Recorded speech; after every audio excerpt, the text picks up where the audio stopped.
اشرح لي صدري ويسر لي. نحمده ونصلي ونسلم على رسوله الكريم. اما بعد فاعوذ بالله من الشيطان الرجيم. بسم الله الرحمن الرحيم. قال الله تبارك وتعالى في شان حبيبه ان الله وملائكته يصلون على النبي يا ايها الذين آمنوا صلوا عليه وسلموا تسليما. اللهم صل على سيدنا ومولانا محمد وعلى آل سيدنا ومولانا محمد بعدد كل شيء معلوم لك. ربي أرني بجمالك يا رسول الله يا رسول الله يا رسول الله. مجاہدے کے حوالے سے ہمارا بیان چل رہا تھا، جس میں حدیث پاک پچھلے دروس سے ہمارے درس کا حصہ ہے. خلاصہ کلام یہ ہے کہ حدیث پاک میں حضور نبی کریم صلی اللہ علیہ وسلم نے ارشاد فرمایا کہ اللہ تعالیٰ فرماتا ہے جس نے میرے کسی ایک ولی سے دشمنی کی میں اس کے خلاف اعلان جنگ کرتا ہوں، اور بندہ جن چیزوں سے میرا قرب حاصل کرتا ہے وہ وہی ہیں کہ جو میں نے اس پر فرض کی ہیں، اور فرائض کے بعد اگر بندہ نوافل پر مواظبت کرتا ہے، مسلسل پڑھتا ہے، تو پھر وہ میرا قرب حاصل کر لیتا ہے. پھر میں اس کے ہاتھ ہو جاتا ہوں جن سے وہ پکڑتا ہے، اس کے کان ہو جاتا ہوں جن سے وہ سنتا ہے، اس کی آنکھیں ہو جاتا ہوں جس سے وہ دیکھتا ہے، اور اس کے قدم ہو جاتا ہوں جس سے وہ چلتا ہے. تو حدیث پاک میں جو بیان کیا گیا کہ میں اس کے ہاتھ ہو جاتا ہوں جس سے وہ پکڑتا ہے، اس کے پاؤں ہو جاتا ہوں جس سے وہ چلتا ہے وغیرہ. تو یہاں ایک سوال یہ ہے کہ اللہ تبارک و تعالیٰ تو جسم سے پاک ہے، اور جب اللہ تبارک تعالیٰ جسم سے پاک ہے تو یہاں اس کے لیے اعضاء کے حوالے سے کیا عقیدہ ہے؟ کیونکہ اللہ کے لیے جسم ماننا یہ درست نہیں ہے. اللہ تبارک تعالیٰ جسم اور جسمانیت سے پاک ہے. تو اس سوال کا جواب دیتے ہوئے فقیہ اعظم شارح حدیث حضرت علامہ مفتی شریف الحق امجدی رحمۃ اللہ تعالیٰ علیہ بیان فرماتے ہیں کہ یہ حدیث متشابہات میں سے ہے، اور متشابہات پر اہل سنت و جماعت کا یہ عقیدہ ہے کہ متشابہات پر ایمان ہے. قرآن پاک کی بھی کچھ آیات ایسی ہیں کہ جو متشابہات ہیں. تو متشابہات جہاں پر آیات ہوتی ہیں ان کی تعویل کی جاتی ہے، پھر ہر چیز کی تعویل بھی نہیں کی جاتی. لہٰذا متشابہ آیات پر ایمان لانا ضروری ہے. تو جس طرح وہاں آیات میں متشابہات ہیں، اسی طرح احادیث میں بھی متشابہات ہیں. تو یہ متشابہ حدیث ہے، اس پر اہل سنت و جماعت کا اتفاق ہے کہ اللہ تبارک و تعالیٰ جسم اور جسمانیت سے منزہ ہے، یعنی پاک ہے. پھر اس حدیث پاک کا کیا مطلب ہے؟ تو اس کا تحقیقی جواب وہی ہے کہ حقیقی مراد اللہ جانتا ہے یا اس کا حبیب جانتا ہے کہ ان سے کیا مراد ہے، ہاتھ سے یا پاؤں سے یا کان سے یا اسی طرح آنکھوں سے کیا مراد ہے. ہمارا تو یہی ایمان ہے کہ جو رسول اللہ صلی اللہ علیہ وسلم فرما دیا یہ حق ہے، حضور نے فرما دیا بس یہ حق ہے، اس کی تحقیق نہیں کی جاتی. لیکن مختلف توجیہات علماء کرام نے بیان فرمائی ہیں، اس کے معنی بیان فرمائے. پہلا معنی بیان کرتے ہوئے فرماتے ہیں کہ پہلا معنی اس کا یہ ہے کہ میرا بندہ بالکلیہ میرے ساتھ مشغول ہے تو وہ اپنے کان سے صرف انہی باتوں کو سنتا ہے جو مجھے پسند ہے. تو ایک معنی یہ ہوا. اور اپنی آنکھ سے صرف انہی چیزوں کو دیکھتا ہے جن کا دیکھنا مجھے پسند ہے، اور یوں ہی اپنے ہاتھ سے انہی چیزوں کو لیتا ہے، انہی چیزوں کو پکڑتا ہے جن کی میں نے اجازت دی، اور وہیں پاؤں سے چل کر جاتا ہے جن کو میں نے اس کے لیے جائز رکھا ہے، اور اس طرح زبان سے وہی نکالتا ہے جو حق ہے وہی میں اس کی زبان پر جاری کرتا ہوں، اور وہی سوچتا ہے جو میری مرضی ہے. تو یہ معنی ہے اس کا. دوسرا معنی بیان کرتے ہوئے علماء بیان کرتے ہیں کہ معنی اس کا یہ ہے کہ میں اس کے تمام مقاصد اسے عطا فرماتا ہوں، گویا وہ اپنے مقاصد کو اپنے جوارح یعنی اعضاء سے حاصل کر لیتا ہے. تو حدیث پاک کے جو آخر میں یہ الفاظ ہیں ان سألنی لأعطینہ، کہ جب وہ مجھ سے مانگے گا تو میں سے ضرور عطا کروں گا.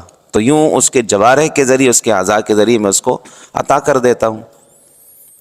ایک معنی یہ ہے کہ میں اس کی مدد فرماتا ہوں جیسے کہ اعضاء اس کے کام میں لگ جاتے ہیں، ہاتھ کے ذریعے اس کی مدد ہو جاتی ہے، آنکھوں کے ذریعے اس کی مدد ہو جاتی ہے، اسی طرح زبان کے ذریعے اس کی مدد ہو جاتی ہے۔ ایک معنی یہ علماء نے بیان کیا ہے کہ یہ کنایا ہے، اور بندے کی مدد اور اعانت کرنے سے، مثلا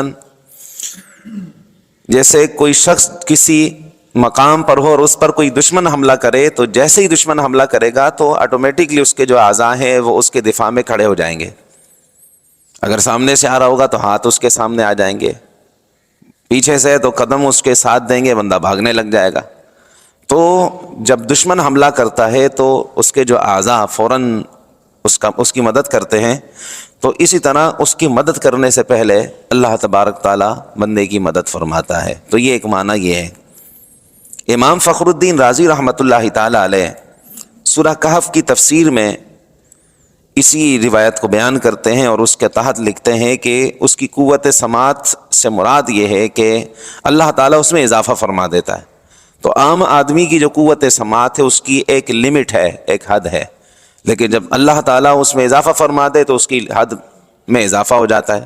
لہٰذا اگر وہ کسی بھی مقام پر ہو، وہ اس آواز کو سن لیتا ہے کہ جو اس کو پکاری جائے۔ تو یہ اللہ کی طرف سے خاص ہوتا ہے۔ جیسے مثال سمجھیں، انبیاء کرام کے برابر تو کوئی نہیں ہے، لیکن قرآن سے ایک مثال آپ کو بیان کرتا ہوں سننے کے اعتبار سے۔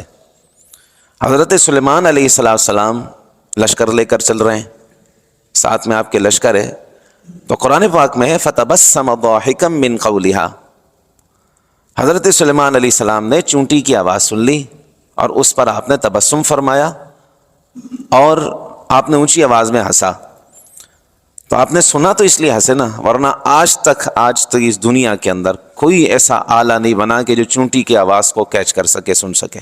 تو یہ قوت اور یہ طاقت اللہ تعالیٰ نے عطا فرمائی، تو یوں ان قوتوں میں اضافہ ہو جاتا ہے۔ کان کی یہ بات ہے تو اسی طرح زبان کی کہ بولتا بندہ ہے، اس میں طاقت اللہ تعالیٰ یوں پیدا فرماتا ہے کہ جہاں جہاں تک چاہے پہنچا دیتا ہے۔ جیسے حضرت ابراہیم علیہ السلام کے حوالے سے آپ نے اس مقام پر، مقام ابراہیم پر کھڑے ہو کر ندا کی تھی کہ اللہ کے بندوں حج کے لیے آؤ، اور آپ نے جب لوگوں کو پکارا تو جو پشتوں کے اندر تھے انہوں نے بھی لبیک اللہم لبیک کہا، اللہ تعالیٰ نے آواز پہنچائی۔ تو کہا جاتا ہے کہ جس نے جتنی مرتبہ لبیک کہا وہ اتنی بار حج کرے گا۔ تو یوں اللہ تبارک تعالیٰ پہنچاتا ہے۔ اسی طرح انسان کے کان بھی ہیں، اور اسی طرح زبان بھی ہے، اس طرح قدم بھی ہیں۔ تو یوں اللہ تبارک تعالیٰ کی طرف سے ان میں اضافہ ہو جاتا ہے۔ بعض صوفیہ کرام یہ فرماتے ہیں کہ یہ مقام فنا اور محو سے جو سلوک کی انتہائی غایت ہے، تو یہ مراد ہے۔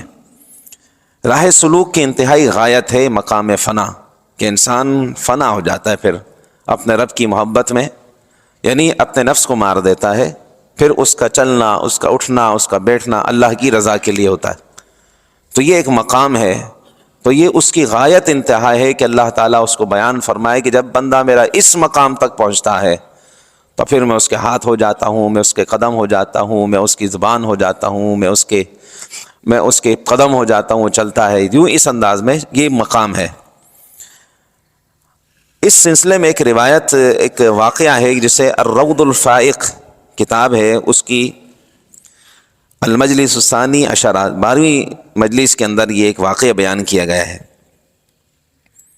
کہ حضرت سیدنا عبد الرحمن بن جعفر رحمۃ اللہ تعالی علیہ بیان فرماتے ہیں کہ میں بصرہ میں 5 نمازیں مقامی مسجد میں پڑھا کرتا تھا، اور اس مسجد کا نام تھا مسجد الخشابین۔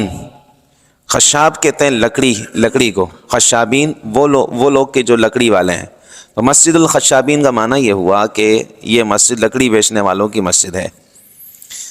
تو فرماتے ہیں وہ اس نام سے مشہور تھی، اور اس مسجد کے جو امام صاحب تھے وہ مغرب سے تعلق رکھتے تھے، ان کو ابو سعید کہا جاتا تھا، اور ابو سعید نیکی کے کاموں میں بڑے مشہور تھے، بہت نیک صالح ایماندار تھے۔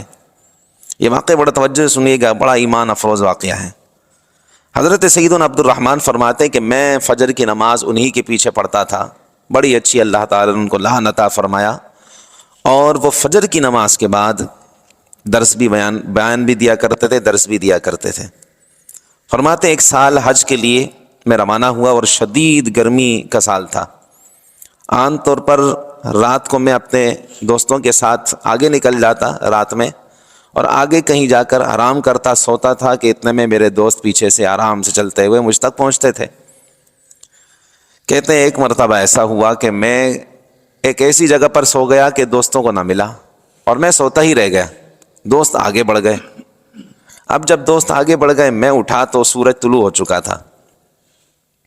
اب جب میں اٹھا تو میں پریشان ہوں کہ راستہ کون سا ہے، اور میں نے اللہ تعالیٰ کی بارگاہ میں دعا کی کہ اے رب ذوالجلال تو مجھے کہاں لے آیا، میں اپنے گھر سے بھی دور ہو گیا اور میں اب اس مقام پر ہوں۔ کہتے ہیں میں گرمی بھی بڑی شدید تھی، تھک ہار کر میں آگے بڑھتا چلا گیا۔ بڑھتے بڑھتے ایک مقام پر پہنچا اور میں نے ایک ٹیلے پر اپنے آپ کو میں نے گرا دیا کہ اب مجھ میں ہمت نہیں ہے، اور موت کا انتظار کرنے لگا۔ کہتے ہیں جیسے ہی میں گرا مجھے پیچھے سے کسی نے میرے نام کے ساتھ پکارا، تو اب مجھے کسی نے پکارا میرا نام لے کر، تو میں نے پلٹ کر دیکھا کہ وہ ہماری مسجد کے امام شیخ ابو سعید رحمۃ اللہ تعالیٰ علیہ تھے۔ وہ مجھے پکار رہے تھے۔ انہوں نے مجھ سے دور سے پوچھا کہ آپ کو بھوک لگی ہے؟ کہتے ہیں ہاں، میں نے کہا مجھے بھوک لگی ہے، تو انہوں نے ایک روٹی دی مجھے، گرما گرم روٹی میں نے کھائی تو میں بالکل میری سانس بھی بحال ہو گئی۔ انہوں نے میں نے مجھ سے پوچھا پانی چاہیے، تو میں تو بالکل پیاسا تھا۔ انہوں نے اپنے سامان میں سے ایک چمڑے کا تھیلا نکالا جس میں پانی تھا ٹھنڈا، اور وہ انہوں نے مجھے پلایا، جس سے میں بالکل سیر ہو گیا اور طبیعت میں بھی فرحت ہو گئی۔ میں نے ان سے اپنی پریشانی کا اظہار کیا کہ میں تو دوستوں سے بچھڑ گیا ہوں۔ انہوں نے کہا خاموشی سے میرے پیچھے پیچھے چلتے ہوئے آؤ۔ کہتے ہیں ہم ابھی تھوڑا ہی چلے تھے کہ میں دیکھتا ہوں میں مکہ میں داخل ہو گیا ہوں۔ مکہ میں انہوں نے مجھے داخل کیا، اور اس کے بعد انہوں نے مجھے ایک روٹی اور دی اور کہا یہ آہستہ آہستہ کھانا، 3 دن میں تمہارے دوست آ جائیں گے۔ کہتے ہیں کہ میں ایک نوالا لیتا تھا، میں سیر ہو جاتا تھا، 3 دن تک وہ روٹی میرے پاس رہی۔ اچھا، یہ جو حضرت سیدنا عبد الرحمن بن جعفر ہیں، یہ خود وقت کے بہت بڑے ولی کامل اور بڑے نیک صالح متقی پرہیزگار آدمی۔ تو کہتے 3 دن تک میں وہ روٹی کھاتا رہا۔ 3 دن کے بعد میرے ساتھی مجھ سے آ کر ملے۔ کتنے میں یوم عرفہ آ گیا۔ یوم عرفہ میں کہتے ہیں کہ میں میدان عرفات میں تھا، میں نے دیکھا کہ ایک ٹیلے پر ہماری مسجد کے وہ امام جن کا نام تھا شیخ ابو سعید، وہ ایک ٹیلے پر کھڑے ہو کر دعا مانگ رہے تھے اور بڑی آہوزاری کے ساتھ دعا کر رہے تھے۔ کہتے ہیں میں نے جیسے دیکھا میں فوراً ان کے پاس پہنچ گیا، میں نے ان کو سلام کیا۔ سلام کے بعد انہوں نے مجھے پھر سلام کا جواب، اپنی دعا کے بعد مجھے سلام کا جواب دیا اور مجھ سے پوچھا کسی چیز کی ضرورت تو نہیں ہے؟ میں نے کہا نہیں ضرورت نہیں، بس آپ میرے لیے دعا کریں۔ وہ فرماتے ہیں کہ انہوں نے پھر میرے لیے دعا کی، اور اس کے بعد ہم دونوں ٹیلے سے نیچے اتر کر آئے، اور اس کے بعد پھر وہ مجھے نہیں ملے، یہاں تک کہ میں حج سے فارغ ہو کر واپس اپنے شہر میں آ گیا۔ جب میں اپنے شہر میں آیا بصرہ میں، تو میں پھر فجر کی نماز کے لیے مسجد پہنچا تو دیکھا کہ وہ مسجد میں موجود تھے۔ نماز میں نے ان کے پیچھے ادا کی۔ نماز پڑھنے کے بعد جب میں درس میں شامل رہا، درس کے بعد جب میں نے ان سے مصافحہ کیا تو انہوں نے میرا ہاتھ دبایا۔ ہاتھ دبانے کا مطلب یہ تھا کہ جو وہ راستے میں معاملات ہوئے تھے وہ کسی کو بتانے نہیں ہیں۔ کہتے ہیں کہ مسجد میں ان کا ایک مؤذن تھا جو ان کا بہت خیال کرتا تھا، بڑی خدمت کرتا تھا۔ کہتے ہیں میں نے ان سے پوچھا کہ یہ بتاؤ کہ دوران حج کے دنوں میں امام صاحب کیا یہاں سے گئے تھے، کسی نماز میں موجود نہیں تھے؟ تو اس نے قرآن پر ہاتھ رکھ کر قسم کھائی کہ امام صاحب کسی نماز میں بھی غائب نہیں تھے۔ کہتے ہیں جب اس نے یہ قسم کھائی تو میں سمجھ گیا کہ یہ انسانوں کے سردار ابدالوں میں سے ہیں کہ جن کا مقام اور مرتبہ یہ ہے، ان کے لیے کوئی مسافت نہیں ہوتی، ایک لمحے میں کسی مقام پر ہوتے ہیں، دوسرے لمحے میں کسی مقام پر ہوتے ہیں۔ یہ اللہ تعالیٰ نے مقام اور مرتبہ عطا فرمایا۔ تو یہ اسی کی حوالے سے ہے کہ جب بندہ نوافل کے ذریعے اللہ کا قرب حاصل کرتا ہے تو پھر اللہ تبارک و تعالیٰ اس کے لیے راہیں کھولتا ہے، اور وہ پھر ایک جگہ پر بھی ہوتا ہے، دوسرے مقام پر بھی ہوتا ہے۔